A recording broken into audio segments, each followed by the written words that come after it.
Good morning, everyone. Dr. Victoria Scarbo here, speaking to you from the Seeds of Transformation Healing Center in Wareham, Massachusetts. So today is Friday, October 1st. Welcome to October, folks. We made it through September, and boy, what a September it is. It was, sorry.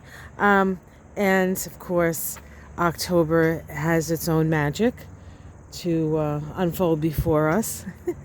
So we start the day with a challenging aspect. Why not, right? And it is an opposition between Mars, which is in Libra, and Chiron, which is in, of course, Aries.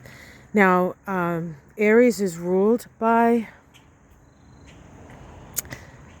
Mars, and so with Mars making an opposition to this wounded healer in Aries, Mars in Mars in Libra requires us to consider our actions before we take them.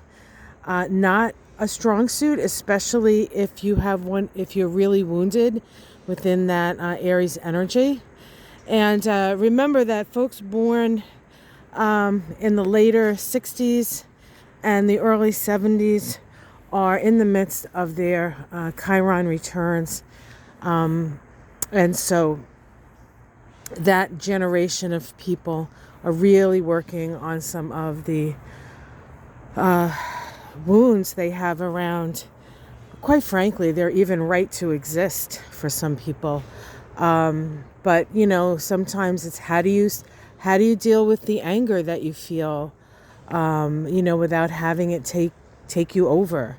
How do you stand up for yourself when you've been taught to that may be a dangerous thing for you? So there's all kinds of scenarios and ways that this Chiron in Aries can sort of work itself out or come up as an issue. But today we have an awareness around it. We can't necessarily take an action, although some people may. Reactivity. This is the burn pile with the morning glories growing in it. Oh goodness, it's getting a little overgrown back here, but now it's fall, and just sort of let things happen at this point. Let it fall.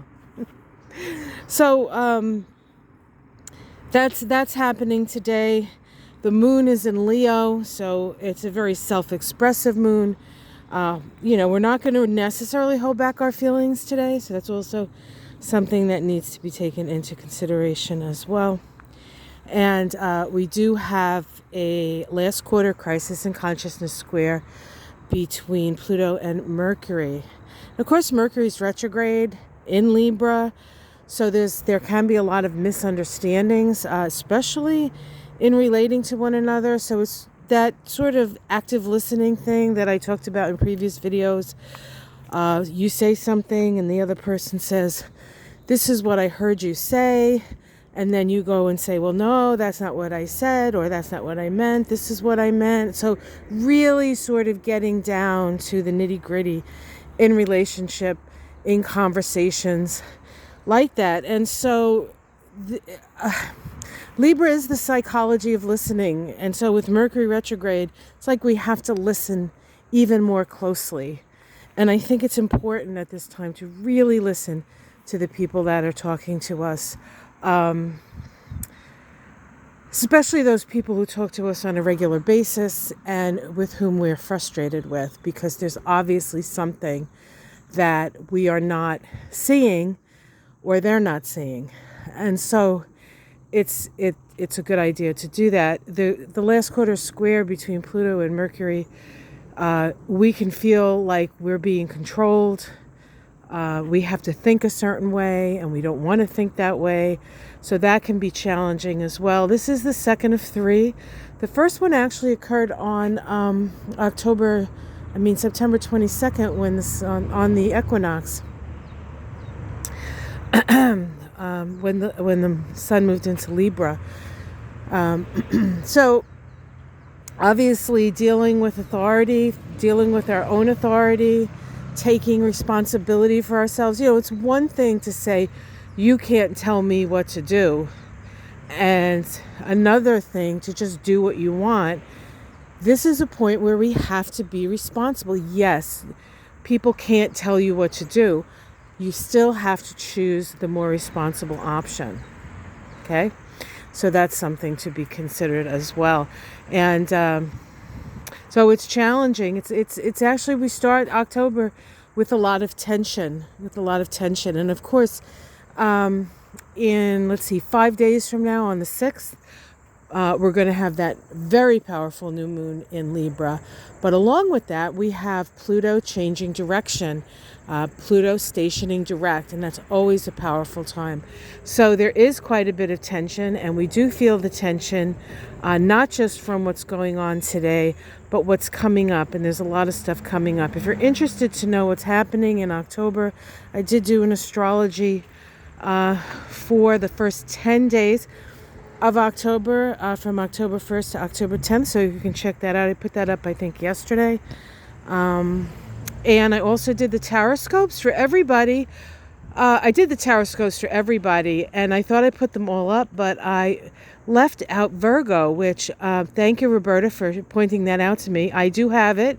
It's uploading now. I did do it the day I did all the rest, but for some reason it got overlooked. Oh no, Virgo got overlooked. How often does that happen? Like all the time, right? Well, of course, and Virgo is Mercury ruled, and Mercury is retrograde, so that's my excuse. But it's going to be up there. I'll be up there in a little while. My uploading speeds have been quite slow of late. I think Fios is having some issues with internet, or maybe it's just my modem or whatever the heck that thing is that brings it in. I don't know. But anyway, have yourself a great day. There is a lot of tension in this month, and that will continue to the end of the year, and probably into yes, definitely into 2022. But not to worry about that. We have what we're dealing with right now in front of us, and we'll deal with that. But I was going to make a point. Let me see if I can find the point. It's at the top of your head, lady. Oh, check these out. Aren't these beautiful? These are just so lovely. They're like all blooming now, so they can bloom before it was pretty cold last night. I think it was like 45, but still not frosty, which is good. So things will change color and the like, but at least it won't all die off. I don't usually get a killing frost until later in October, but with the weather the way it is now, who knows. But check out that for the Virgos who felt left out, that will be up shortly. Check that out, and share it with your friends if you like. And tomorrow is the Women's March, and there's actually a really nice aspect tomorrow. There's a sextile between Venus and Pluto. It's that 300-degree sextile about moving in a more progressive direction. So if you're thinking about going to the Women's March, there's some good energy for that. Of course, all that tension that's here today is going to be there tomorrow as well. But I feel good. I have good feelings about the Women's March, and the protective quality of women of like mind coming together to help support other women is so very important. All right, guys, have yourself a great day. Like and subscribe. Much love.